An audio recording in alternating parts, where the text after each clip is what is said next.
Tolerancia, los 10 minutos.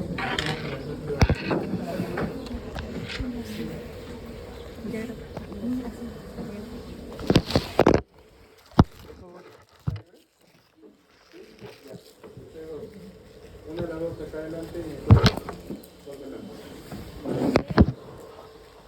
Acá. Ya que ven acá.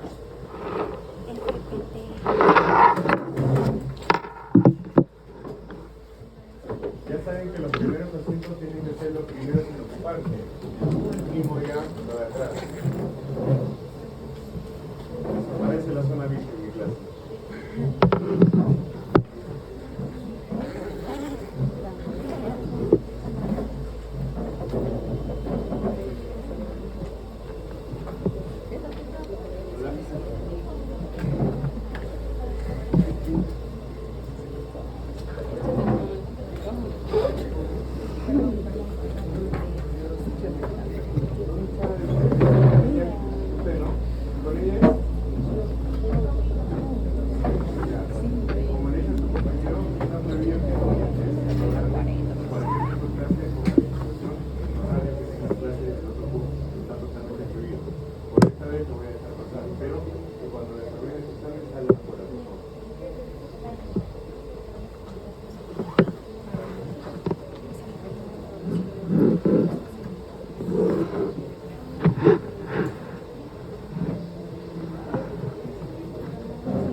Acuña.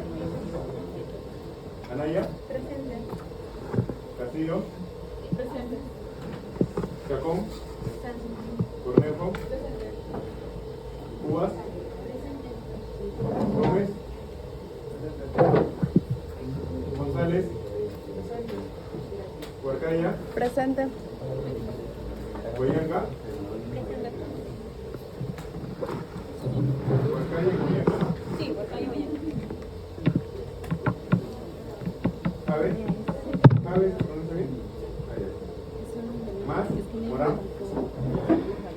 ¿Merel? ¿Se pronuncia así? ¿Merel? Merel. ¿Palomino?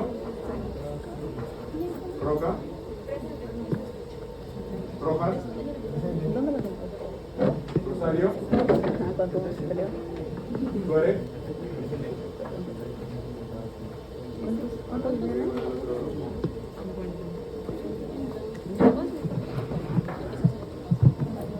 ¿Qué marcar? ¿No era Artesco? Sí. ¿Qué más? Solo que era profesional. El estuche por 100 está 140. Es el caso de este vino por 50. Más o menos como de solo 6 horas más. ¿Terminama? ¿Arqueño? Si lo encuentras a 70, 70. ¿Barriga? ¿Bellido? Yo me llamo 80. ¿Canchari? ¿Carpio? Y si se me falta la batería del celular. ¿Chalco? ¿Vuelo? ¿Vuelo también es pronunciado? Vuelo. ¿Tombo? ¿Hernández? ¿Huerta? ¿Larrea? ¿Yaque? ¿Montoya? ¿Obando? ¿Quispe? ¿Quispe? ¿Quispe de Najarro? ¿Ramos? ¿Quispe Ramos? ¿Requejo? ¿Alguien no le he llamado? ¿A alguien no le he llamado? Perfecto.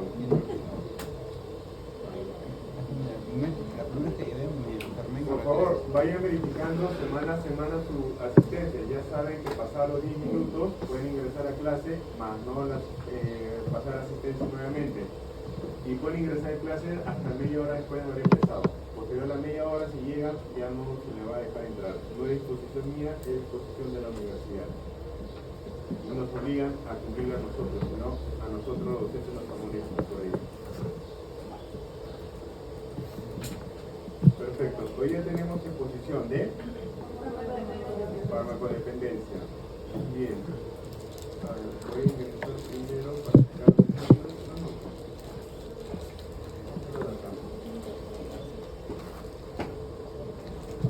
Listo. Tengo dos opciones para ustedes en el desarrollo de la clase. Ya llevaron teoría, ¿verdad? ¿Con quién llevaron? La doctora Sandra, ¿verdad? Ya. ¿Y práctica en aula 1? Ah, listo. Perfecto. ¿Quedó todo claro?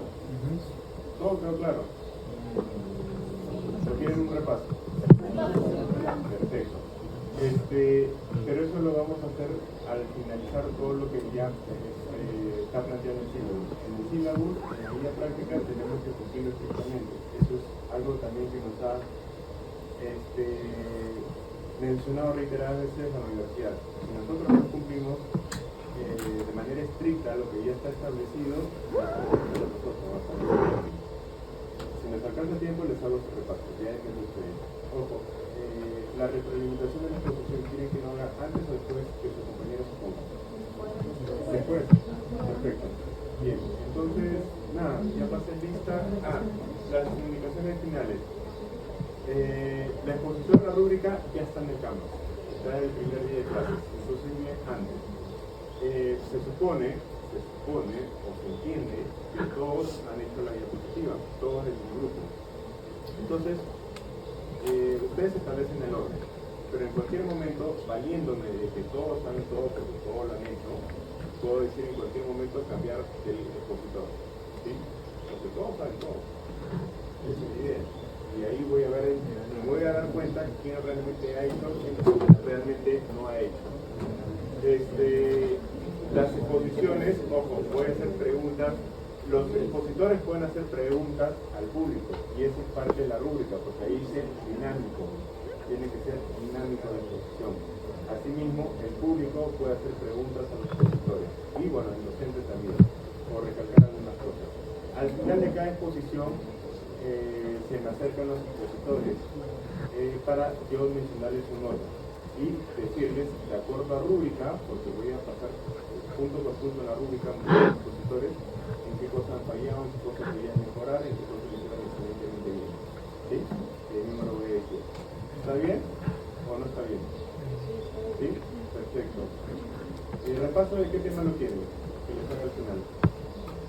Interacciones me pidieron en otra ocasión. ¿No le entendieron bien al doctor Miguel? ¿Le entendió? No, es que, por ejemplo, en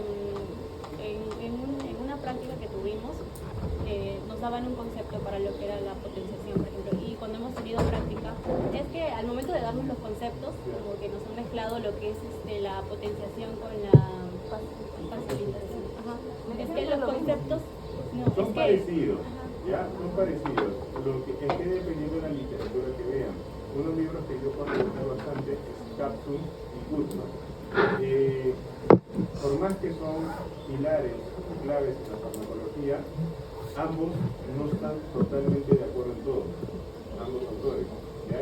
Pero la diferencia básicamente son menores y puede ser por eso también que genere confusión. O sea, no quedó claro lo que es facilitación con potenciación. Una potenciación, ¿qué viene a ser? Ojo, tengan en cuenta que dos receptores, un fármaco se une a dos receptores distintos, ¿ya? Esa es potenciación y ejercen el mismo efecto. ¿Cuál es la adición? Que los fármacos es al mismo receptor, el mismo efecto. Potenciación, diferentes receptores, mismo efecto. ¿Quedó claro? Un ejemplo clásico puede ser los AINE con paracetamol en adición. Facilitación, potenciación, ¿qué puede ser? Un AINE, valiéndome la escala de dolor que es AINE, opioide menor, opioide mayor, puede ser un AINE o un opioide menor, por ejemplo, un paracetamol, ¿no? Que tiene un comportamiento como un AINE, puede ser el paracetamol más el tramadol, ese es en potenciación. ¿Cuál es la concentración normal del paracetamol? 500 miligramos como mínimo, porque también hay 1 gramo. En Europa he visto de 650 miligramos como sola, tableta sola. Y la diferencia de tramadol, ¿cuál es la concentración? Estamos hablando de potenciación, ¿ah? Tramadol, ¿cuál es la concentración que viene? 50 y 50 y bien, ¿ya? Entonces, si yo mezclo dos fármacos interactúo con sus concentraciones iniciales como solas, ¿voy a generar un efecto mayor? Sí, va a tener un efecto mayor. Voy a potenciar su efecto. Pero así como va a tener el efecto terapéutico mucho mayor, ¿qué va a aumentar también? Su RAM también van a aumentar. Pueden ser incluso un poco más maliciosos que el estado inicial.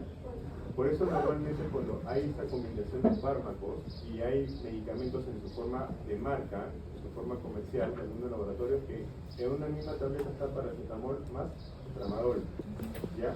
Pero, ojo, el paracetamol, si ustedes se dan cuenta, no está en la concentración mínima de 500 miligramos, como lo venden solo, sino 325 miligramos, 375, no recuerdo bien, mucho menor.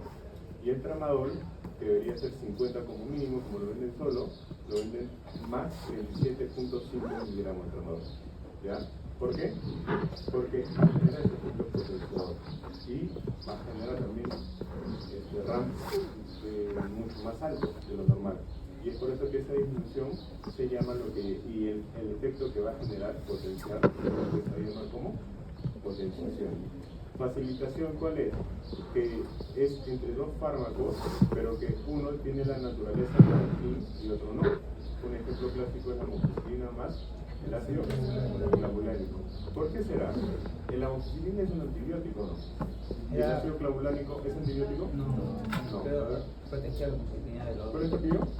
Claro, lo que hicimos en el laboratorio era que justamente las bacterias tienen la propiedad de resistencia, ¿no? Así que justamente a partir de las beta-lactamatas, que son enzimas que actúan como factor de resistencia, y llevan la acción de la amoxicilina, y justamente ahí estaba el ácido clavulánico.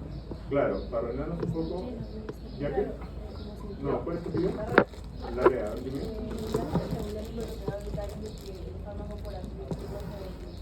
No sé cómo inglés, ¿Cómo? Que se degrade el fármaco. ¿Qué cosa? O sea, el ácido clavulánico va a evitar que se degrade. No. A ver, contigo acabamos. El ácido clavulánico Correcto. Miren, ya sabemos que un ejemplo de facilitación es la amoxicilina con el ácido clavulánico.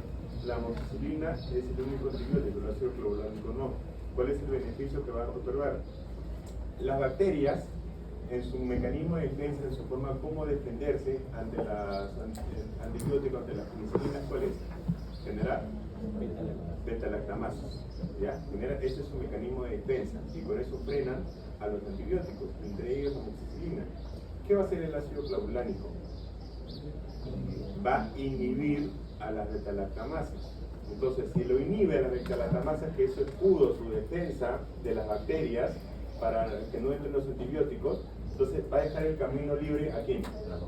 A la amoxicilina. Y al entrar, por eso le dice facilitar, ¿no? Facilitación, correcto.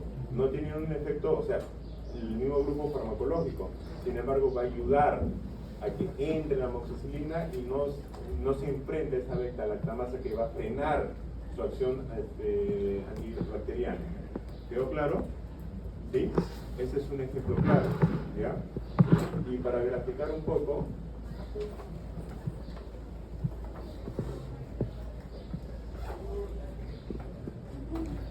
es que, seguro que vieron en las diapositivas. Este es A, este es el fármaco B, y la sumatoria se llama B. ¿Ya? ¿Esto qué es? De adición, ¿verdad? ¿Esto qué sería?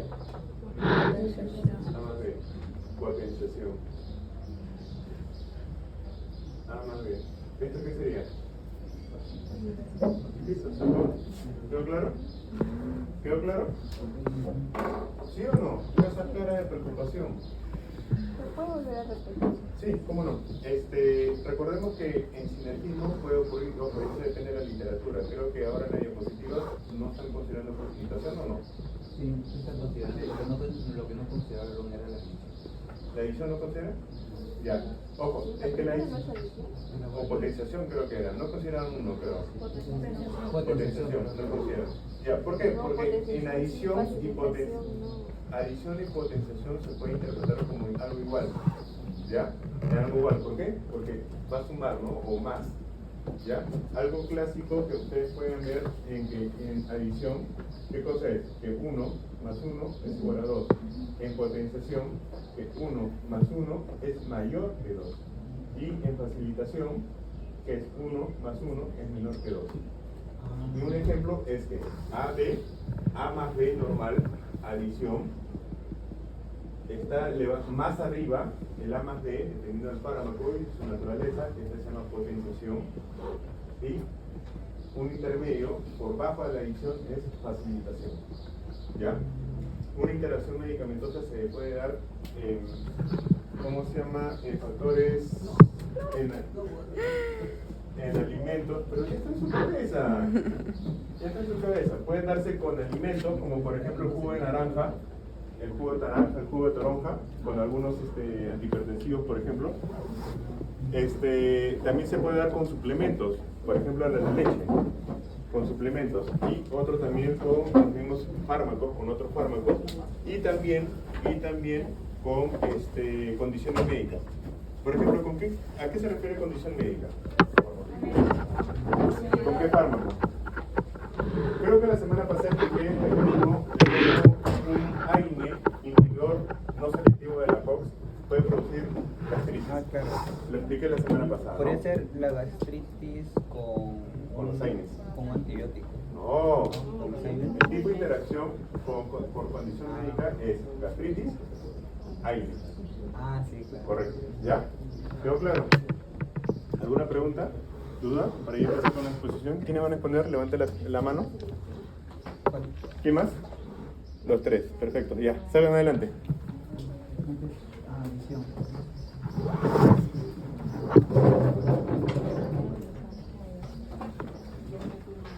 ¿Van a necesitar pulmones? Ah, sí. Ajá, ese fue el ¿No? Ya.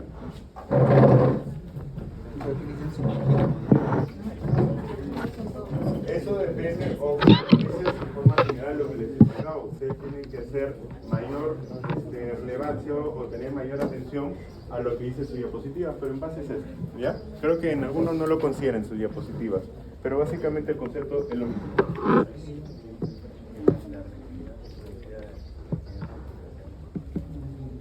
¿La ranitidina produce qué? Sí, es un protector. La ranitidina pertenece a lo que, ¿cómo se llama ese nombre? ¿Anti? H2, ¿qué cosa?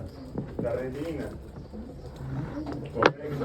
El omeprazol, por ejemplo, ¿qué grupo farmacológico dentro de los vasoprotectores pertenece? Inhibidor de la bomba de protones, el IBP, como se conoce. Y el otro grupo de fármacos dentro de los vasoprotectores, ¿cuál es? Los antiácidos. Por ejemplo, hidróxido de aluminio. correcto, ¿que actuaría bajo qué? ¿Bajo qué sinergismo con los inhibidores de la bomba de protones? Lo que expliqué. ¿Adición o potenciación? Adición. ¿Ah? Adición. Eso va a depender de qué tanta lesión pueda tener el paciente. ¿Sí? Normalmente es como adición. Ay, ya no me dije.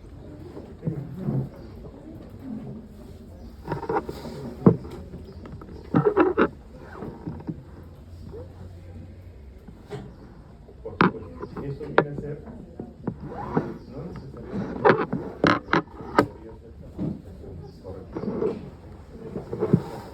Acuérdense que la ciencia es una droga. Ahí está el control. Solamente presiona una vez, se demora unos 3 segundos y ya está. Presten atención, por favor, ya saben que pueden hacer preguntas. ¿Ya? Levanten, si es que en cualquier momento el público quiere hacer preguntas, levanten la mano. El expositor le va a dar uso de palabras. Por favor, ahí están mis celulares, si lo botan, lo palo.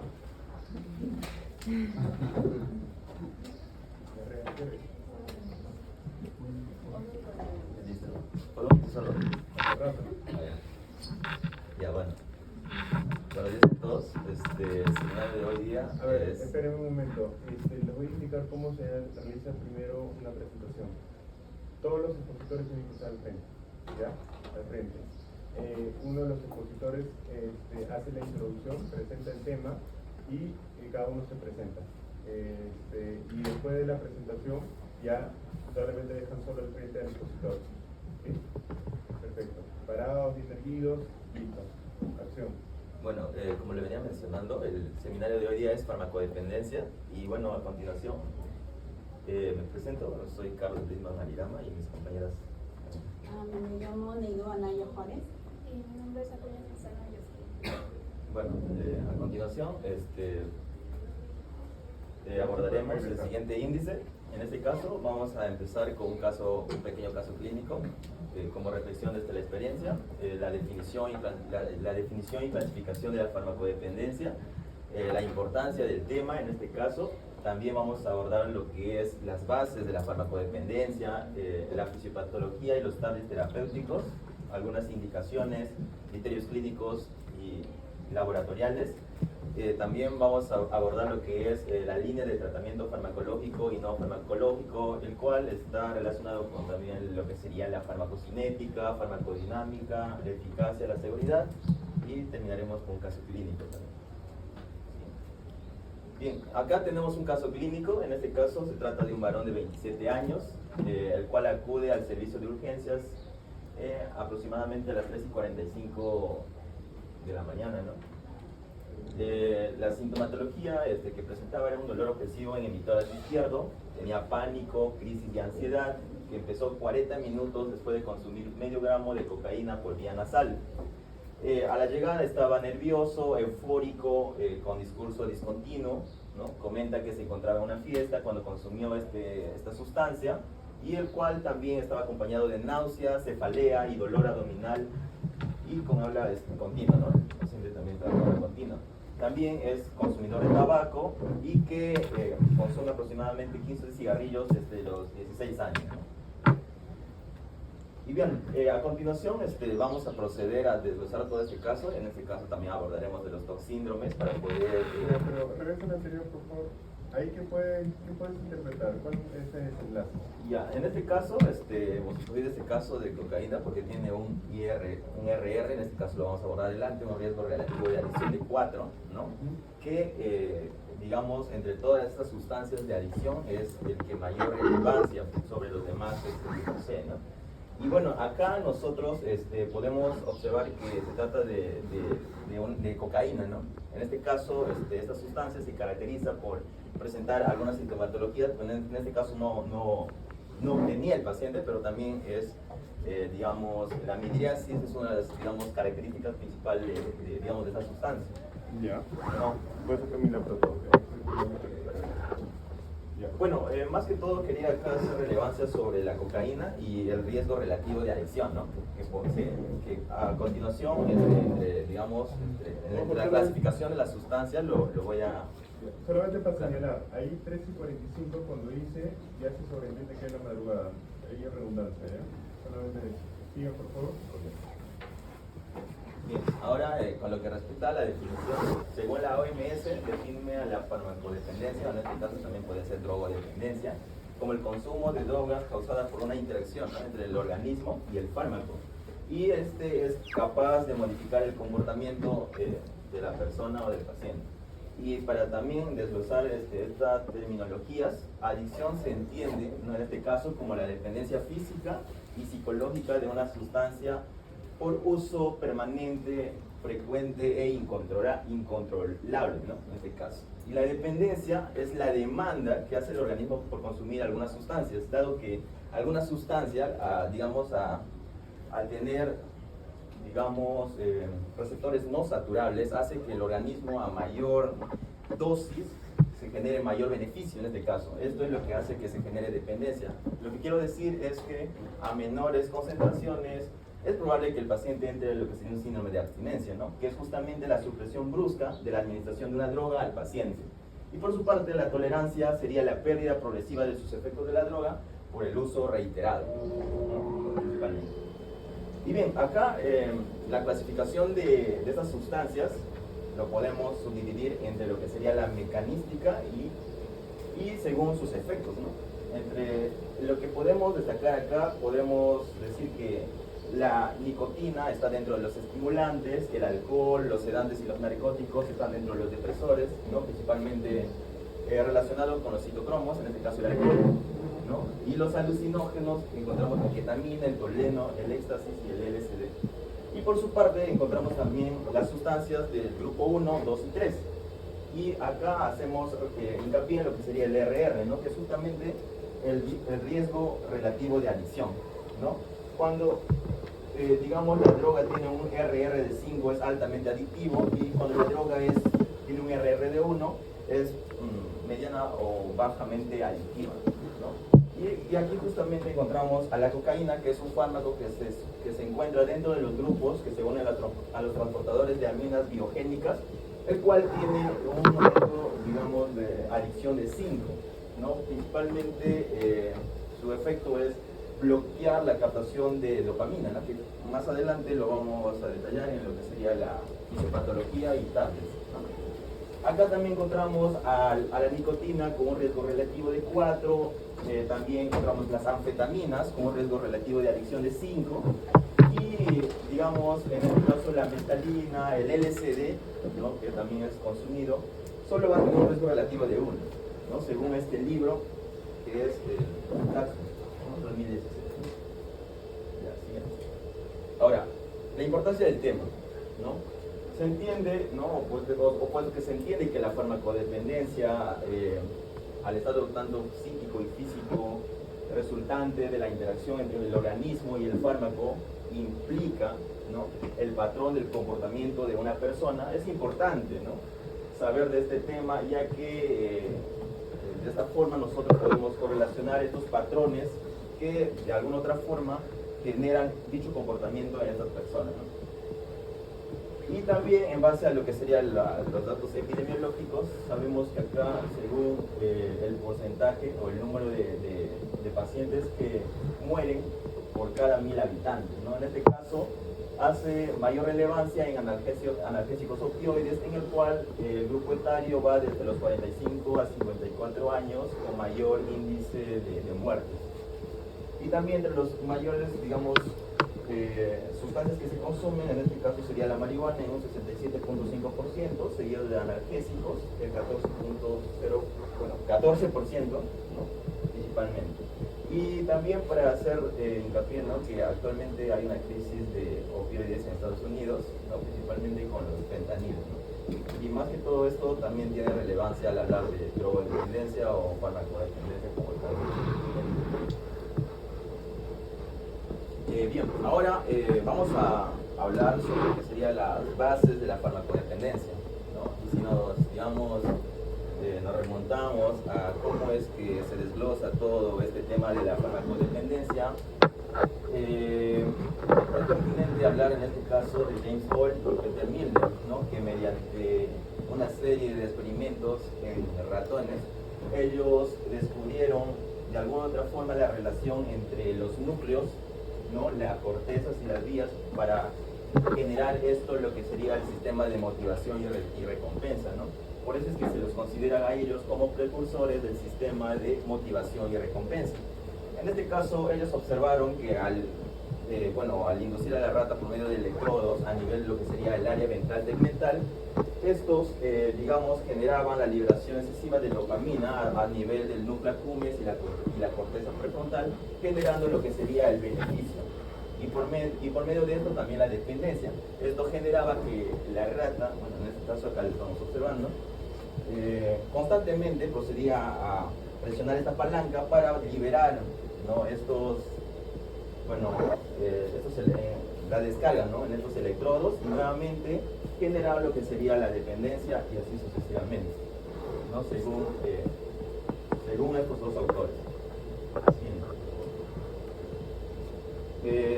También, ¿no? Para recalcar que no solamente la farmacodependencia se basa en lo que sería la parte fisiológica, sino que también, según este artículo que saqué de Scientific, ello hace referencia a que también la farmacodependencia se centra o se puede discutir desde un enfoque psicosocial, ¿no? Principalmente, en el cual influye mucho el medio ambiente, ¿no? ¿Qué quiere decir? Que las personas, en este caso, tienen adicción, ¿no? O farmacodependientes, tienen alguna relación en el lugar en donde viven, por ejemplo, ¿no? Puede ser la influencia de sus padres, la actitud de la comunidad en donde viven, ¿no? Es muy diferente quizás encontrar una persona que quizás vive en un asentamiento humano y otra persona que vive quizás en un lugar diferente, ¿no? Entonces todo ello influye también en la farmacodependencia, ¿no? También se hace énfasis en el bajo rendimiento escolar, etc., ¿no? Y también psicosocial, porque también algunas personas, algunos pacientes están predispuestos, ¿no? En base a la genética, en base al sexo y también en base a algunos trastornos psiquiátricos. Entonces todo ello en conjunto, más la sustancia, es lo que generan estos mecanismos cerebrales, el cual les lleva a lo que sería la adicción, ¿no? También acá hace referencia en este artículo que principalmente los profesionales de la salud en el área de anestesiología han sido los principales profesionales que tenían farmacodependencia, ¿no? A comparación de otros profesionales de la salud. Y el problema es tan real, ¿no? Que incluso el mismo personal de la salud está envuelto dentro de lo que sería la farmacodependencia, ¿no? Ustedes se darán una idea por qué los anestesiólogos, ¿no? Porque ellos normalmente están con lo que son analgésicos, etc., ¿no? Bueno, siguiente. Bien, vamos a ver sobre la fisiología y luego los estados de terapia. Antes del estadio me puede decir o recordar qué eran GABA. ¿Alguien? Gamma aminobutírico es un tipo de receptor que se encuentra en el sistema nervioso central que se encarga básicamente de inhibir. Es inhibitorio, ¿verdad? Y la dopamina, puede ser más o menos que la dopamina. Que esto mayormente se asocia con el sentimiento de satisfacción, sentimiento de reconfortación. Entonces, aquí vamos a ver que, como explicó mi compañero, entre ustedes del cerebro, el área tegumentaria ventral, el núcleo accumbens, la corteza. Y aquí tenemos a las neuronas del área tegumentaria ventral, que está esta neurona que tiene su interneurona GABAérgica. Esta interneurona GABAérgica tiene sus receptores de opioide mu, que como vemos aquí, si uno lo consume, lo va a inhibir. Sabemos que esta interneurona inhibe a la secreción de dopamina. Si el opioide inhibe al GABA, va a permitir que la dopamina se pueda secretar en mayor cantidad y después estar en el espacio extracelular mayor tiempo. Asimismo, también tenemos aquí a la nicotina. La nicotina tiene su receptor nicotínico colinérgico y esto se va a adherir directamente al receptor y va a estimular a la secreción de dopamina. Asimismo, también tenemos aquí por ejemplo, las cannabinoides, la fenilina, el alcohol, que van a inhibir estos receptores y también va a producir la secreción de más dopamina. Todo esto para el reforzamiento de la dependencia. Entonces, el cuerpo está diciendo que mientras más consumes esta droga, te va a dar esta sensación de satisfacción, esta sensación de sentirte bien. Es como que una forma de reforzarlo. Siento repetitivo. Esto aquí es lo mismo también de la interneurona como la neurona del área tegumentaria ventral. Es lo mismo de los opioides y van a ir, si lo inhiben con los opioides, van a poder secretar más dopamina. Pero en el caso de aquí, tenemos aquí a la cocaína. La cosa de la cocaína es un poco muy diferente, porque viene aquí la cocaína y se va a poner en el receptor de la dopamina. Y al momento de que se va a poner en el receptor, ya no va a permitir la recaptación de la dopamina. Entonces, van a secretarlo y ya no se va a poder la recaptación, entonces se va a quedar más tiempo en el espacio celular, lo que va a permitir que se pueda tener esa sensación de satisfacción más grande. También está la anfetamina, que es un poco diferente porque esta anfetamina puede pasar por este receptor de la dopamina. Pero al momento de pasarla, esta es un poquito traviesa porque va a ir a la vesícula donde está la dopamina, va a interferir a la formación o el transporte de dopamina de los monaminas. Entonces no va a permitir que esta que se puedan acumular en vesículas de dopamina. Entonces, lo que va a hacer, las células lo va a secretar. En vez de secretarlo va a hacer lo mismo, va a estar más tiempo en el espacio extracelular. ¿Sí? Bien, ahora hablando sobre indicaciones, criterios clínicos o laboratoriales. Según la DSM, que es el Manual Diagnóstico y Estadístico de Trastornos Mentales, se tiene que cumplir, por ejemplo, tienen dos versiones, el de SM5 y SM4. En el caso de SM4, tiene que cumplir entre 1 o 4 estos criterios para que se considere que la persona está abusando de este medicamento. En el caso de que tenga de 3 a más positivo, es que ya tenga una dependencia a este medicamento. Y en el caso del DSM5, si la persona tiene menos de 6 criterios positivos, tiene una adicción pero leve, y si tiene más de 6 criterios positivos, esto tiene una adicción ya severa, moderada, que tiene valor importante. En el caso de pruebas laboratoriales, como sabemos, podemos encontrarlo tanto en sangre, plasma, orina, pero también he visto estudios que también se puede ver en los estudios corporales, también se pueden encontrar estas drogas. En otro artículo encontré el tiempo que se puede detectar, o sea, mínimo y máximo. Por ejemplo, la anfetamina, uno lo consume después de 46 horas, puede encontrarlo en el plasma o en la sangre, y máximo hasta 9 días. Esto para que, por ejemplo, soy una deportista de fútbol profesional. Yo tengo un partido hace 30 días. Y si yo quiero consumir, por ejemplo, yo quiero consumir cocaína, sé que tengo que consumirlo antes de 23 días para que no me detecten en el peso, por ejemplo. Entonces, es una forma de poder verlo con poder usarlo. Siempre de publicidad. Bien, también sabemos unos criterios para saber si una persona es adicta o no, es también síndrome de abstinencia. Cuando uno deja, como dice mi compañero, de consumir la droga de forma abrupta, va a tener síntomas. Según el Goodman, tenemos también el síndrome de abstinencia de la nicotina, de la cocaína, marihuana, el alcohol, las benzodiazepinas, los opioides. Ella nos ayuda algunos importantes, por ejemplo, en la mayoría lo que se repite es la ansiedad, porque se ve es una persona ansiosa. También tienen alteraciones de sueño mayormente, no tienen para dormir, insomnio, y a veces algunos tienen algunos episodios psicóticos, como el de los delirios, ven alucinaciones, etc. Bien, ahora vamos a ver sobre las líneas de tratamiento farmacológico. Por ejemplo, en el caso de los opioides, para poder tratarlos vamos a usar la naloxona, que es una antagonista no selectiva del receptor opioide.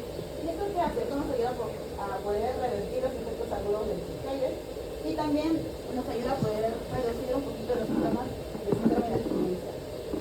También tenemos a la naloxona, que es una antagonista del receptor opioide, bloquea los efectos de esta droga y también nos ayuda a tratar tanto el alcoholismo y la adicción de los opioides. Tenemos a la metadona, que es una agonista de acción lenta del receptor opiáceo y también tiene efectos agudos similares a la morfina. Esta mayormente se utiliza como terapia de sustitución. Asimismo, también tenemos a la levometadona, que es una que contiene solamente la hemoglobina izquierda de la molécula, y también está el sulfato de morfina. Es una sal que contiene sulfato de morfina hidratada. Ambos allí también se utilizan para la terapia de sustitución. Por último, terminando con los opioides, tenemos a la buprenorfina, que es una agonista parcial de los receptores opioides MU y atenúa los efectos agudos de la morfina y nos sirve también para la terapia de sustitución oral para adictos a esta droga. Tenemos para cómo tratar la nicotina.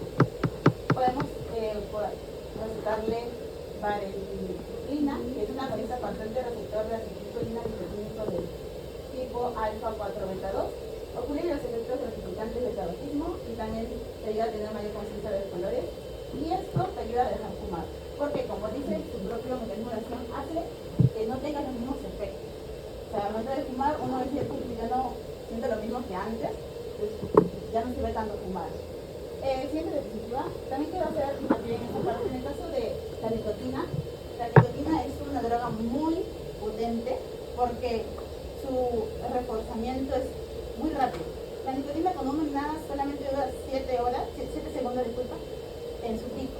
Entonces, por ejemplo, ejemplo, uno hace 10 caladas y puede reforzar la nicotina más de 200 veces, porque es muy constante.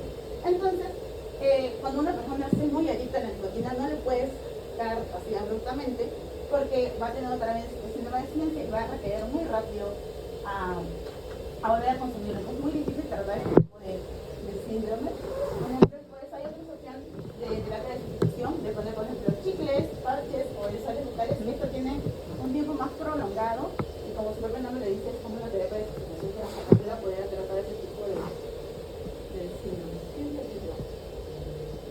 Ya, también tenemos el agonista inverso del receptor de cannabinoides, que es el rimonabant, que este disminuye la liberación de neurotransmisores endocrinogénicos y también glutamiérgicos. También tiene farmacológicas de etanol, tenemos a la tizimicina, a camprosota, naltrexona y naltrexona. Y por último tenemos a la cocaína, anfetaminas y metilfenidato, que es un fármaco para poder tratarlo, sería en el caso de la cocaína, las benzodiazepinas, en la anfetamina, nilorazepam, y en el éxtasis también de la razepam, pero también podemos ponerle midazolam. Ya, ahora los tratamientos no farmacológicos. Si bien es cierto, estos tratamientos van de la mano con un tratamiento farmacológico, también tiene que estar acompañado con una terapia psicológica. Muchos de nosotros a veces nos olvidamos de esta parte, porque el bienestar del ser humano no solamente se basa en su bienestar físico, también se tiene que basar en su bienestar mental. Y muchas de estas personas la mayoría de las personas que llegan a una adicción es porque han tenido un problema anterior o al momento de consumirlo han, por así decirlo, roto su familia o estaban quebrando esos lazos de amistades. Por eso también es importante ese tipo de terapia. Por ejemplo, la terapia cognitivo-conductual, que nos va a ayudar a que el paciente pueda afrontar, reconocer y en todo caso poder solucionar algún problema de su vida o de sus familiares o algún problema que le ha hecho llevar a la adicción. Es para poder evitar que recaiga. También está el control de contingencias, que es en el caso de recompensarlo. Por ejemplo, el paciente viene, por ejemplo, se adicta a la cocaína, viene y dice, hace 4 días que no lo consumo. Esa persona, lo que tenemos que hacer es felicitarlo, darle, por ejemplo, una recompensa, porque esos 4 días, a pesar de que es muy poco tiempo, ha sido mucho esfuerzo y es una forma de poder reforzar esta conducta que queremos. También está la terapia de estimulación motivacional, la terapia familiar, que es muy importante porque también nos ayuda a que la familia pueda ver qué factores son los que influyeron a que este paciente llegue a tener estas adicciones, y la facilitación de 12 pasos, que esta es una terapia individual, que uno lo hace 12 sesiones en una semana, que va a terapias de ayuda para, en otras palabras, no sentirse solo, para buscar apoyo social, apoyo mutuo. Ya, la farmacocinética.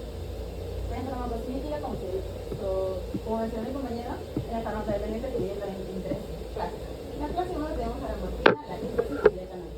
En el caso de la morfina, su absorción es hidrofílica, tiene un pH de 7.2, es por vía oral, parenteral, intrarrectal y rectal. Y su biodisponibilidad oral es de 15 a 4%.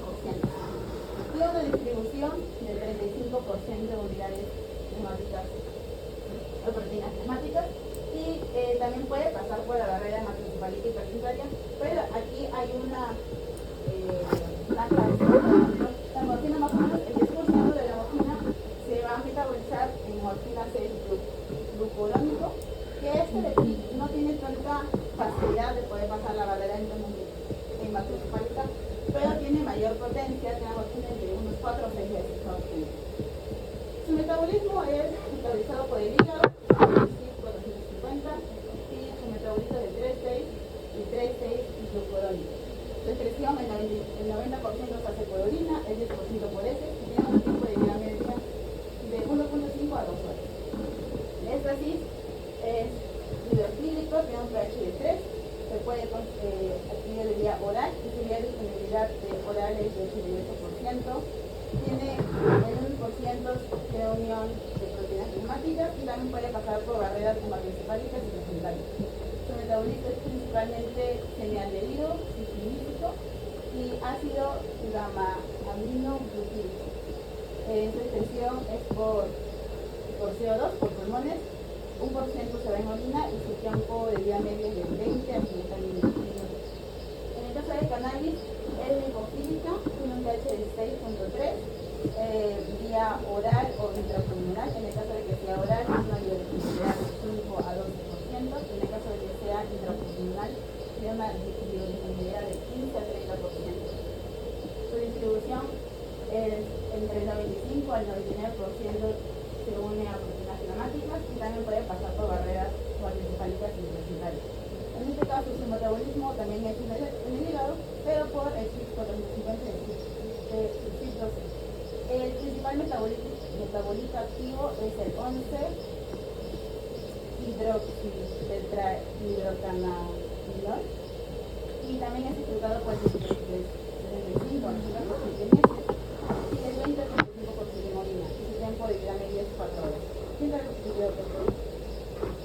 ahora de clase 2 Una tenemos... consulta. Regresen al anterior, por favor. La morfina, ¿se excreta o no se excreta por la leche materna?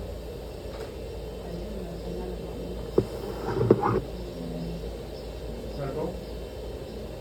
Ay, no. ¿Levantando la mano, creo? No, no, ¿Se excreta o no se excreta? creo que sí. La pregunta es para todos, porque todo es público.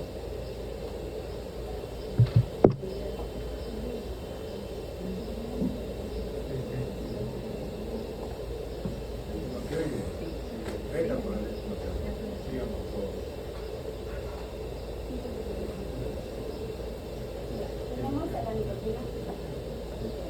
La nicotina que tiene un pH de 7.2 se puede adquirir por forma oral, vía de forma oral, transdérmica y intranasal. En caso de que sea intranasal, tiene una biodisponibilidad de 53%, una distribución de 5% tiene una proteínas climáticas y también se puede pasar por barrera encefálica y secundaria. En el caso de su metabolismo, tiene también el hígado, riñones, pulmones, por el 2 a 6 y 5 a 50. Su metabolismo principal es la proteína, la nicotina y la neurotropina. Su principal distribución, mayormente es orina, tiene un tiempo de vida media de 2 a 3 horas. El diazepam tiene un pH de 6.2, vía oral rectal parenteral, la biodisponibilidad por vía oral es el 99%. El 99% de estos se une a proteínas plasmáticas y también puede pasar por la barrera plasmática. Es metabolizado por el hígado, riñones y pulmones, por el CYP 2 a 6, el CYP 450, sus metabolitos principales. Su secreción es 10% en heces, 90% en orinas y tiempo de vida media es 1 a 2 días.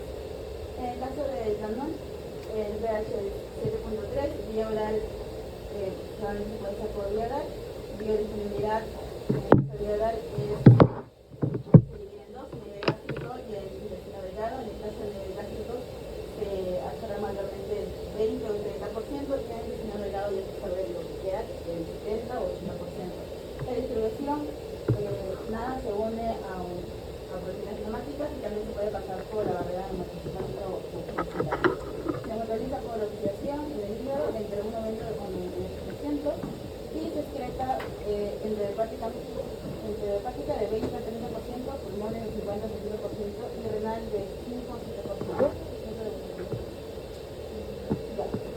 En clase 3 tenemos a la cocaína, que tiene la absorción en sangre y hidrofílica atravesando la barrera hematocefálica. También puede ser lipofílica, un pH de 7.6. En su caso sería vía oral, tópica, intravenosa o inhalatoria.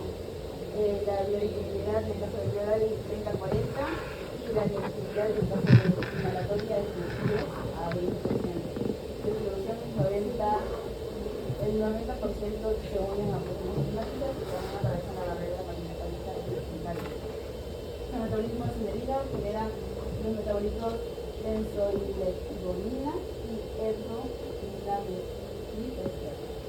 El 90% se excreta en orina y el tiempo de vida medio es 1 año. Las anfetaminas es lipofílica, su pH es 7.5 a 8.3 pueda administrar por vía oral, nasal, rectal o parenteral. En el caso de la vía oral, su biodisponibilidad es de 5 a 12%, en el caso de nasal, 75%, rectal 95 a 99% y parenteral de 100%. Distribución es de 15 a 30% de uniones de proteínas plasmáticas y también se puede pasar por la barrera. También tenemos los metabolismos principalmente en el hígado por desaminación, oxidación y hidroxilación de fenilacetona a ácido benzoico y esto a ácido glucurónico. Principalmente se excreta en orina y el tiempo de vida media de 16 a 30 horas. Bueno, y por último tenemos el éxtasis, es hidroquímico, un pH de 3, se puede administrar por vía oral, sublingual, surgintación, inhalación, vaporización y rectal. Tiene una alta proteínas temáticas y también puede pasar por las barreras de las paletas secundarias. Su principal excreción es por orina y tiene una vida media de 2 a 5 horas.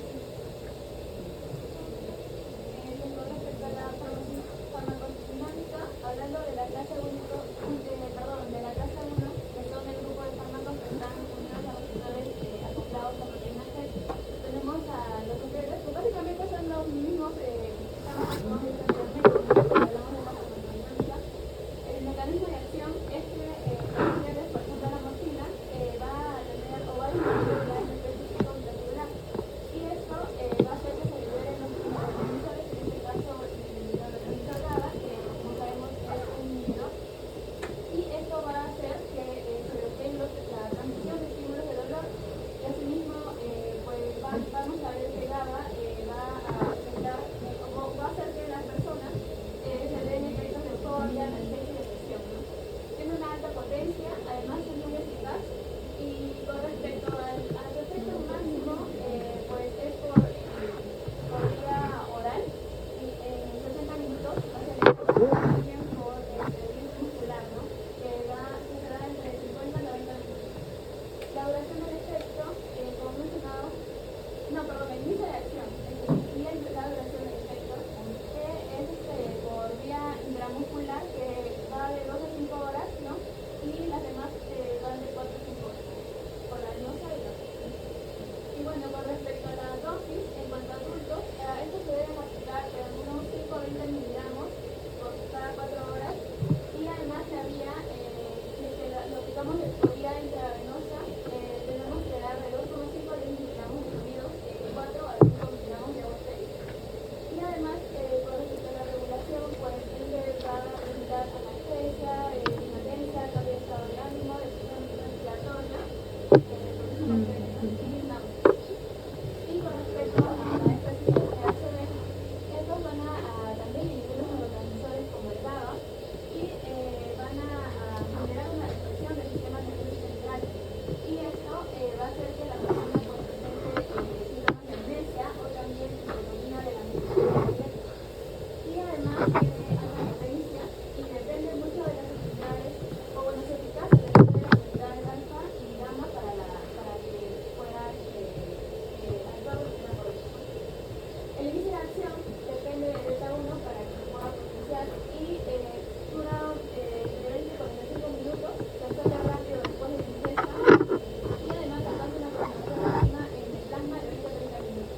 autores llegaron a la conclusión de que simplemente el MDMA solo no generaba o no había muchas investigaciones para que se pueda aplicar y ejercer efectos o ayudar a las personas, ¿no? Para que ejerzan un efecto terapéutico. Sin embargo, este mismo componente, pero en una concentración más pura, era mucho más efectiva el normal.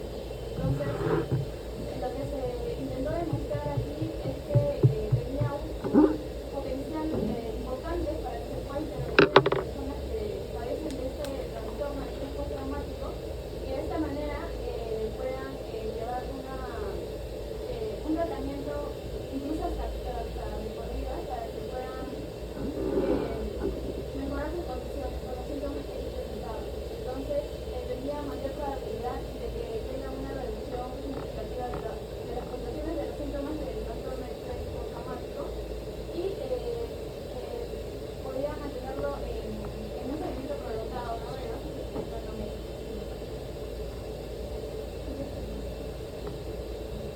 Ya, en este otro documento lo que se dio es los aspectos. ¿Cuál es tu apellido? Acuña. ¿Cómo? Acuña. Acuña. Ya, que ponga a tu compañero al costado. Que siga ahí. ¿Cuál es tu apellido? Sí. Ya, siga por favor usted.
Al parecer, la gravedad del consumo se relaciona con el número de experiencias de la violencia y también se ha informado un aumento del comportamiento de los estudios con ratones que se les ha administrado de forma crónica y se ha visto una relación de comportamiento agresivo. Y la agresividad es una tendencia y capacidad consciente de experimentar en el ser humano.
Alicama. Ya, ponga usted por favor. En este caso también tocamos un metaanálisis, en este caso del uso de cannabinoides, ¿no? Claro, en este caso también tenemos un metaanálisis, en este caso en el uso de cannabinoides para el tratamiento de epilepsia. En este caso se hizo, digamos, un estudio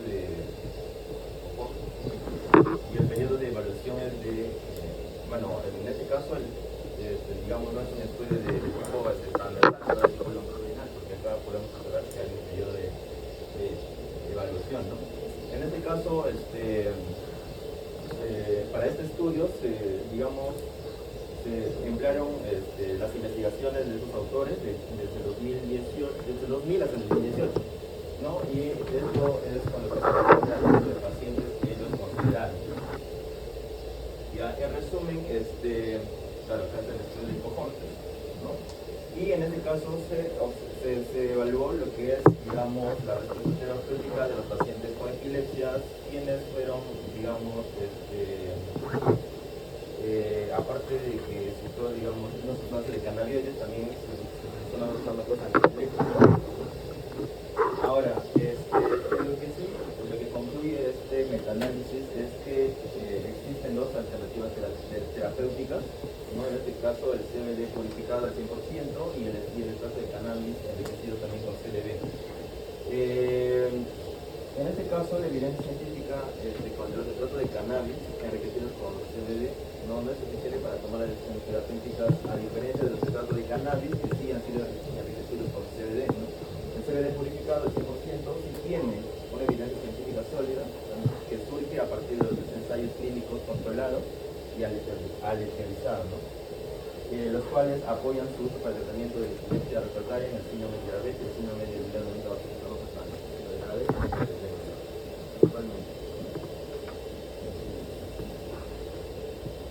Bien, ahora con lo que respecta a la seguridad de estos fármacos, aquí encontramos la buprenorfina, la metadona, la naltrexona, la pireniciclina y la bupropión, ¿no? Con lo que respecta a los RANS de estas sustancias, de estos fármacos, principalmente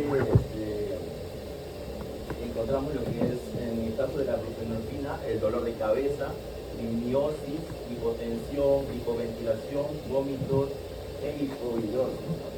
En este caso la metadona, depresión respiratoria, depresión circulatoria, paro cardíaco, shock, delirio, vértigo, sedación, náuseas, vómitos y transpiración. En el caso de la naltrexona, se encontró que entre los principales cefalea, trastorno del sueño, inquietud, nerviosismo, dolor abdominal, calambres, náuseas, debilidad, sed, mareos, escalofríos, transpiración, vértigo. De la vareniciclina también se encontró náuseas, cefalea, insomnio, dispepsia, fatiga, estreñimiento, ¿no? Principalmente irritabilidad, flatulencia. Y en el caso del bupropión, cefalea, hipersensibilidad, insomnio, convulsiones, mareos, sequedad de boca, dolor abdominal y anorexia. Ahora, con lo que respecta al embarazo o lactancia, ¿no? Que es muy importante, en el caso de la buprenorfina, en el caso del embarazo y por lactancia, causa un efecto depresor de la función respiratoria de los neonatos, en el caso de la buprenorfina. La metadona causa también una depresión respiratoria, en el caso de las embarazadas, al dar a luz, el niño puede tener bajo peso, síndrome también de respirada, se excreta por la leche materna, la metadona, y puede causar dependencia física de energía. La naltrexona, por su parte, en estudios en animales han demostrado toxicidad reproductiva, solo se administra embarazadas cuando los beneficios potenciales superan a los beneficios. Y la vareniciclina puede generar malformaciones, ¿no? Es teratogénico y es tóxico también para el feto, la vareniciclina. También se excreta por la leche materna. Y en el caso del bupropión también causa malformaciones cardiovasculares, en este caso también claro, ¿no? Malformaciones cardiovasculares y principalmente se observan efectos en el septo ventricular con efectos en el caso del septo del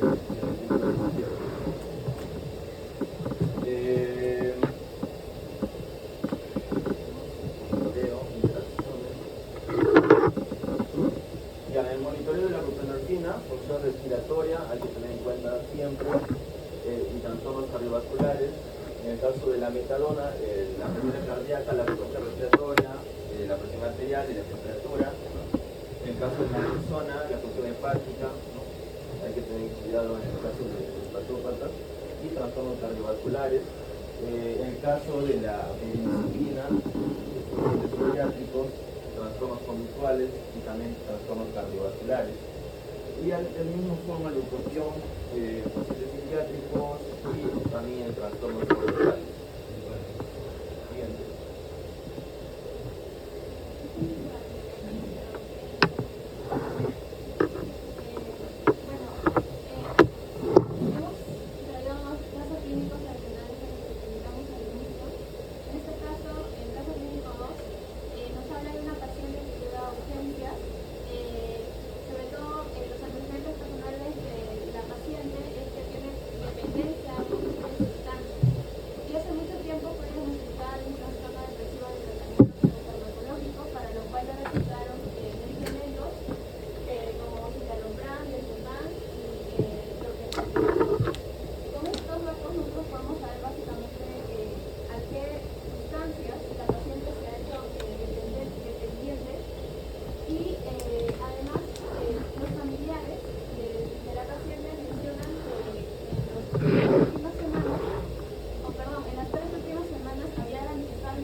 dosis del medicamento, ya que la dosis inicial no hacía efecto, por lo tanto se buscaba el mismo efecto mediante una dosis más alta.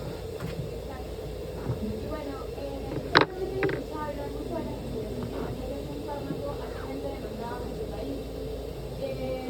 ¿Saben de qué manera actúa el fármaco, o bueno, en general las benzodiazepinas en el mecanismo de acción?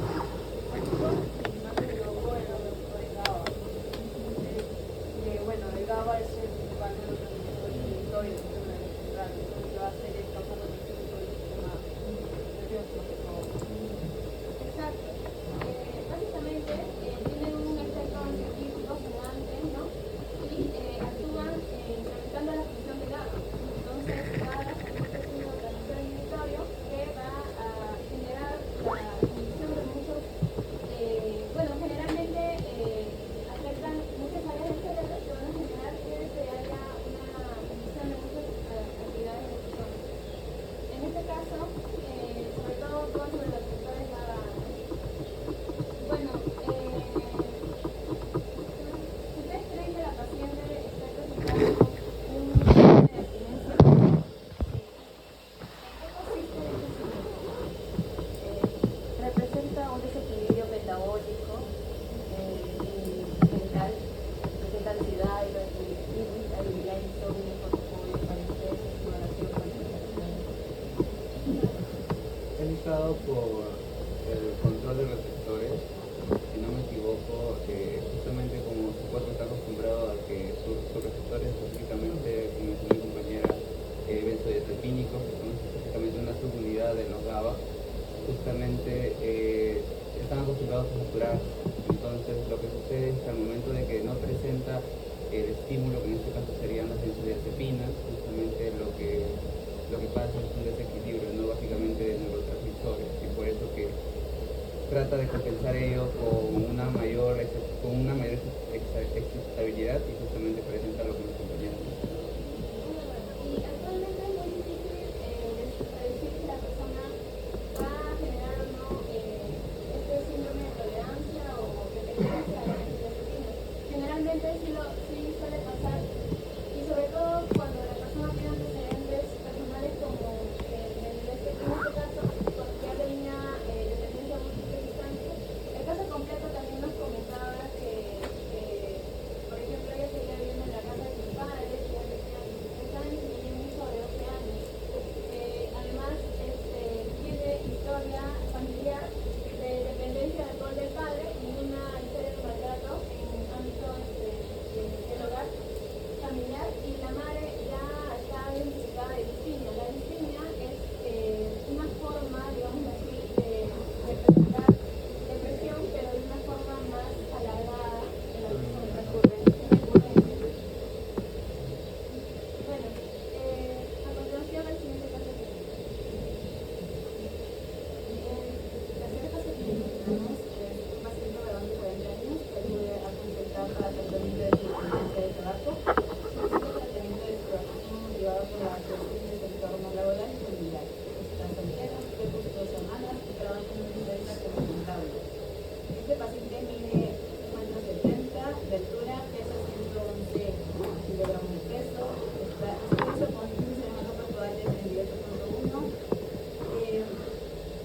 está normal, está hidratado, está dificultad respiratoria que alcanza a 2 tramos de escalera que ha tenido que subir hasta la consulta.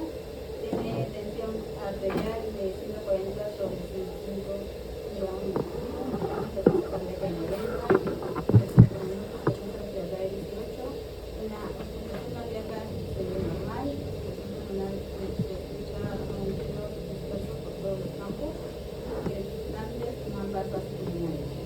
Y también tiene una puntuación de tensión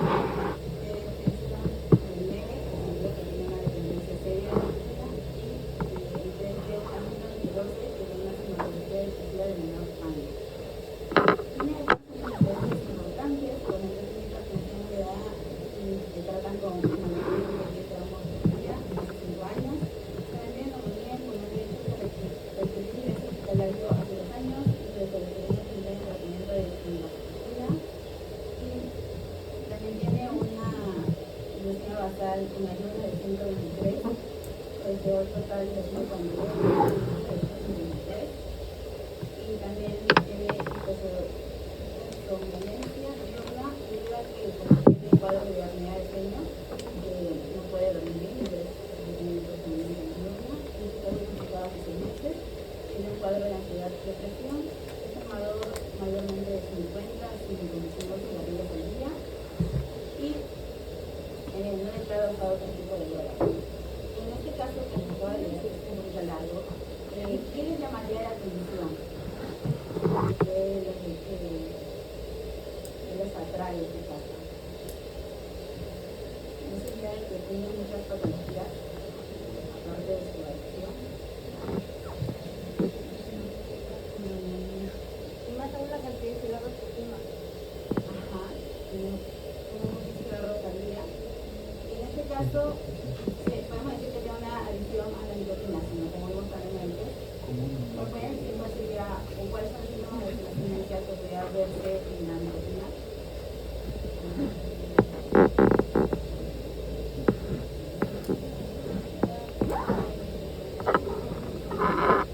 En este caso, para que tengan una idea del síndrome de abstinencia, ¿qué se podría dar? ¿Cómo se podría tratar más o menos? Tendría que usar un tratamiento sustitutorio, ¿verdad? En este caso, ¿qué le daríamos al paciente?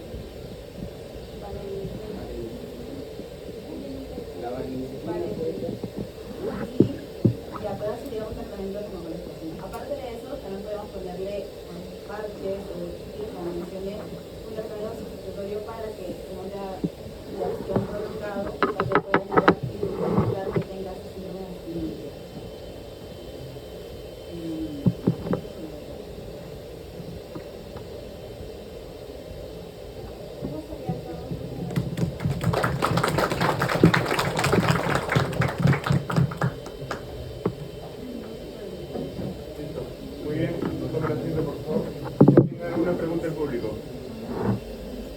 Ya no hacen recordar para decir su nombre.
Acaba el tema que les toca, slide 5C son ustedes, ¿no? Slide práctica en aula.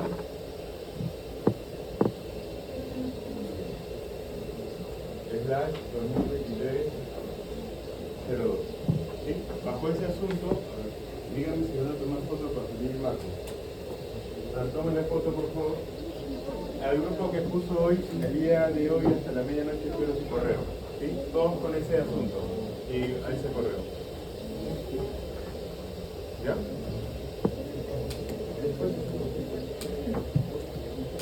¿Ya? Basta que uno lo tome, el resto lo puedo hacer por WhatsApp, creo que tienen un grupo, ¿no? Listo, perfecto. Bien, hagamos un recordario, o bueno, un resumen de lo que han expuesto como complemento más que todo de lo que han expuesto sus compañeros. ¿Qué es farmacodependencia? Levanten la mano los que quieran participar. A ver, Chaco. Sería la adicción a una sustancia en específico dependiendo de varios factores. Puede ser por medicación, por Ahí nomás, ahí. ¿Apellido? ¿Apellido? ¡Apellido! Palomino, a ver, te escucho. Allá, la farmacodependencia iba a ser la necesidad del cuerpo por continuar recibiendo un tipo de fármaco.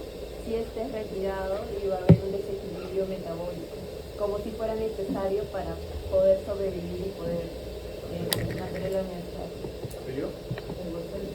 Te escucho.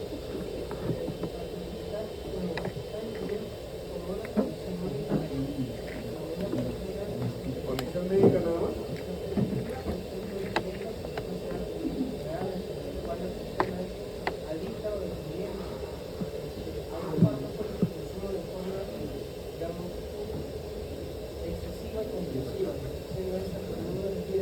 Celulares abajo, ¿ah?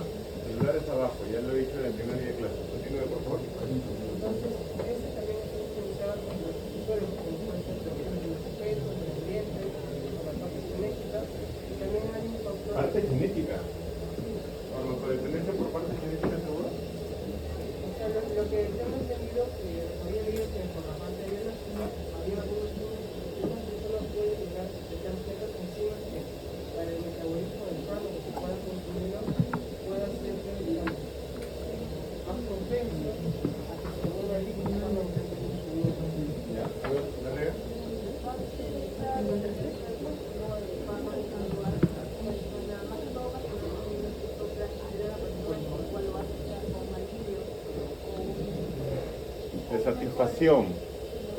De satisfacción básicamente. Bien, recordemos, como dije la semana pasada, de la etimología. ¿Fármaco qué es? Medicamento, droga, ¿no? Y dependencia, su mismo nombre lo dice, ¿no? Necesidad, ¿no? Necesidad obligatoria, básicamente, en este caso del fármaco o del medicamento. A ver, esto tiene mucho que ver con interacciones. ¿Ya tuvieron su laboratorio? ¿Cuándo tienen? ¿Ya ¿Ya tuvieron? ¿Con quién? Y Rencito Fernández. Eric Aucacusi. Aucacusi. Ahorita no me acuerdo su apellido.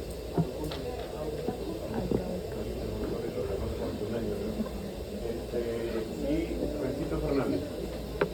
Perfecto, entonces ahí vienen interacciones. Las interacciones básicamente porque se pueden dar.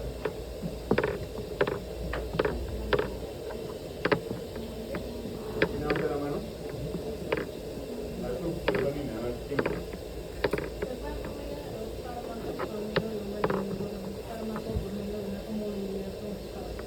Correcto. Comunidad ya condición médica, perfecto. Eso va a alterar exactamente el rango terapéutico o el rango tóxico que va a tener un fármaco dentro de su condición natural. ¿Sí? ¿Qué más viene hoy día? Eficacia y potencia. Recordemos, ¿qué es eficacia? La actividad de un fármaco de la actividad intrínseca. Actividad intrínseca. ¿Ya? Eso va a referir básicamente a ¿qué? A los agonistas parciales o a los agonistas totales. La actividad intrínseca. A ambos. Pero ¿cuál es la relación? De acuerdo a la porcentaje de saturación.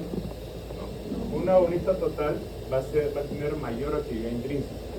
¿Ya? Mayor actividad intrínseca. O sea, va a ser más eficaz que un agonista parcial. Un ejemplo muy claro es la morfina. La morfina es mucho más eficaz que la buprenorfina.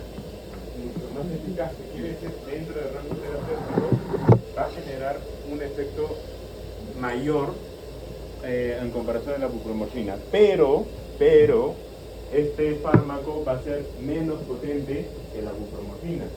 Creo que una relación de 30 a 40 veces menos potente. ¿Cómo se graficaría esto?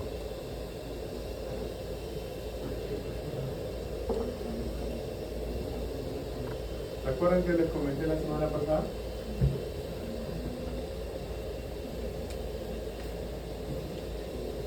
¿Recuerdan? ¿Qué significa CME?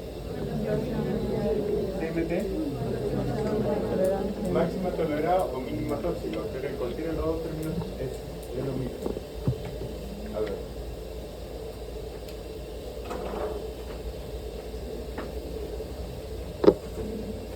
En este mismo gráfico vamos a representar a la morfina y la buprenorfina. La morfina va a ser algo así. La buprenorfina va a ser así. Entonces, como le digo, dentro del rango terapéutico, recordemos este rango terapéutico, ¿esto cómo se llama? Subterapéutico, ¿y esto cómo se llama? Tóxico. Entonces, si acá que pueden ver que la morfina es más eficaz, tiene mayor actividad intrínseca, mayor eficaz. ¿Esto qué quiere decir? El que tiene el pico máximo es mayor eficaz, es más eficaz en comparación al otro, ¿ya? No digo que ambos tengan, que no tengan un rango terapéutico, ambos tienen, solamente es que es un poco más eficaz. Hablemos sobre la clase pasada para tener una equivalencia. Si una persona que pesa 80 kilos o 100 kilos, con diferencia de una persona que pesa 70 kilos, un mismo fármaco, ¿cuál va a ser más eficaz en qué persona? ¿En la que pesa 80, en la que pesa 100 o en la que pesa 70? 70. Mayor eficaz en la 70, ¿sí? Mayor eficaz en la 70. ¿Por qué? Porque la concentración va a ser más óptima para el peso que tiene. En cambio, para una persona que es un poco más obesa, va a ser menor, más o menor eficaz, ¿verdad? Entonces, en este mismo ejemplo tenemos que la morfina es mucho más eficaz, pero será mucho más potente que la buprenorfina. No. ¿Cómo determinas la potencia? Primero por la afinidad que tienen los receptores, ¿ya? Y si tiene mayor afinidad los receptores, ¿va a tener un inicio de acción mucho más rápido o no? Sí, perfecto. Entonces, eso es clave. ¿Por qué? Porque recordemos lo que hemos hecho la semana pasada. ¿Qué es esto? El periodo de latencia, ¿verdad? ¿Qué es esto? su periodo de latencia. El periodo de latencia, ¿de qué? De la morfina es mucho mayor que el periodo de latencia de la bupremorfina. Entonces, ¿quién va a llegar más rápido al inicio de la acción? Este es el inicio de acción de la bupremorfina y este es el inicio de acción de la morfina. ¿Cuál será su terminación de la morfina? En la K, y su terminación de la bupremorfina ahí. Por lo tanto, ¿quién tiene menor periodo de latencia? La bupremorfina. Por lo tanto, va a ser mayor potencia. ¿Por qué? Porque va a ligarse mucho más rápido, va a tener mucha mejor afinidad a los receptores. Por lo tanto, va a tener una respuesta mucho más rápida. ¿Quedó claro? Ojo. Desenlace. La bupremorfina es mucho más potente, pero menos eficaz. Pero ambos también, pero menos eficaz. Sí, ambos van a sufrir efectos. ¿Está claro? ¿Está claro? Sí. Perfecto. A ver. Ya, entonces la farmacodependencia, seguimos. Sí, ya, terminamos con esto. La farmacodependencia, básicamente, ¿cuáles son las manifestaciones que puede presentar una persona que es farmacodependiente? Digan así en público, ya. ¿Cómo? La E. Ya, la E, recuerden que es básicamente el efecto rebote, ¿verdad? La E es el efecto rebote y justamente en este tipo de fármacos dependientes. No, está bien. Este es el tipo E, porque la E, recuerden qué cosa es. A los excipientes. Ejemplo, la retina. ¿Recuerden que les comenté? Que es cancerígeno. Y básicamente, ¿por qué componente era cancerígeno? ¿Ah? ¿Por qué impureza exactamente? N-nitrosodimetil amina. N-nitrosodimetil amina. Eso es la impureza culpable o responsable de causar cáncer en la composición, en la fórmula de la ranitidina. ¿Ya? Entonces, en ese caso, la pregunta es, si la RAM tipo D de lado se incluyen a los teratogénicos y a los carcinogénicos, ¿se puede incluir también ahí la ranitidina? Porque si la ranitidina en tipo F genera cáncer, y la D también nos dice que puede incluir los teratogénicos y carcinogénicos que generan cáncer, puede ser también la ranitidina el ejemplo claro de un RAM tipo D. ¿Por qué no? Porque, claro, de la A a la E referimos a los principios activos. La F solamente se refiere a los excipientes. Correcto. Y hemos visto que la ranitidina sola no genera, el principio activo no genera, sino una impureza que forma parte de su composición. En este caso es el N-nitrosodimetil-amina. Las manifestaciones clásicas de una persona que es farmacodependiente es delirio, es convulsiones, es euforia, es palpitaciones, es frecuencia cardíaca rápida, ¿qué más? Miriasis y también miliosis, dependiendo cuál sea el tipo de supresor o de dónde ataque, y eso vamos a verlo ahorita en la clasificación. Para no tener muchos rodeos, vamos a entrar de frente a la clasificación. Podemos encontrar los estimulantes del sistema nervioso central. ¿Cuál sería el ejemplo? Los estimulantes del sistema nervioso central. Cocaína, TBC, ¿qué más? Anfetaminas. Una anfetamina más conocida a nivel mundial, ¿cuál es? La metanfetamina. Como un dato curioso, dato HR. ¿De dónde nacen las metanfetaminas? ¿De dónde se sintetiza? ¿De qué fármaco? Que está totalmente controlado. Jarabe para tos, pero ¿cuál es el componente? Si me dices codeína, te lanzo por ahí. Suerte tuyo que estamos en el primer piso, si no te lanzaba por acá. La pseudoefedrina. Recuerden que básicamente son los componentes para los que tienen gripe, o el componente clásico. Medicamento totalmente controlado, no se puede vender sin receta médica.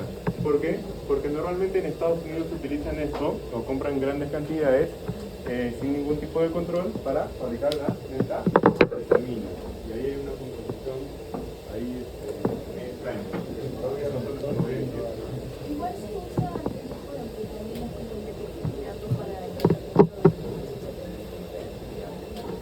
Sí, pero recuerden que todos estos fármacos dependientes, incluyendo lo que estamos hablando, todos, sin excepción, tienen que ser bajo receta médica y bajo un control médico, un control de un profesional de la salud, porque genera adicción. Tiene que estar absolutamente todo controlado. Ya sabemos el primer tipo de clasificación, que son estimulantes del sistema nervioso central. El otro, depresores del sistema nervioso central. Ejemplo, no. ¿Cómo? Alcohol, lo que tomaste ayer. ¿Qué más? Nicotina. Opiáceos. ¿Qué más? Opioides. Benzodiazepinas. Benzodiazepinas. Barbitúricos. Muy bien. Y ahora, lo que dijo Larrea, hablamos de los estimulantes y hablamos de los depresores. ¿Cuál genera midriasis y cuál genera midiosis?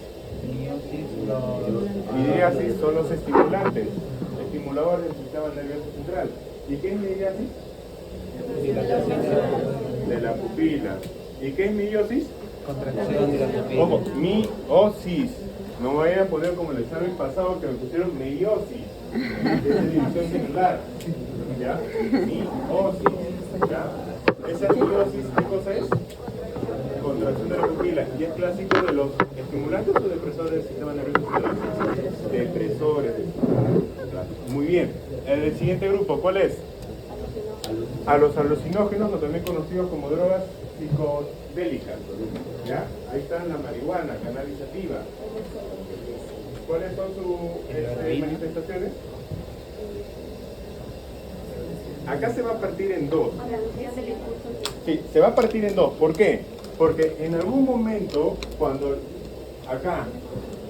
llegando, se está excretando, va a haber una manifestación que es euforia, una manifestación que es descontrolada, hiperactiva. ¿Por qué? Porque va a quiere necesitar, está eliminando ya el fármaco, está en el margen subterapéutico y su cuerpo necesita, por eso es farmacodependiente.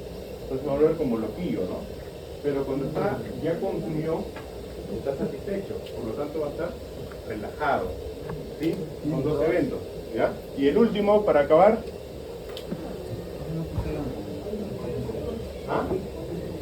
El último.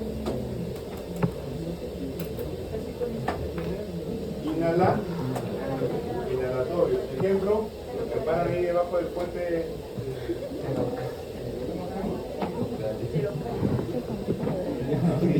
La boca grande, ¿no? Donde están los psicómicos ambulantes. Terrocal, Linger. ¿Sí? Muy bien, chicos. ¿Algo más? ¿Preguntas? ¿Algo más? ¿Nada? Vayan preparándose para su parcial. ¿Sí? Su consulta. Listo, esto es todo por el día de hoy. Pueden irse. Lo que han expuesto, venga, por favor.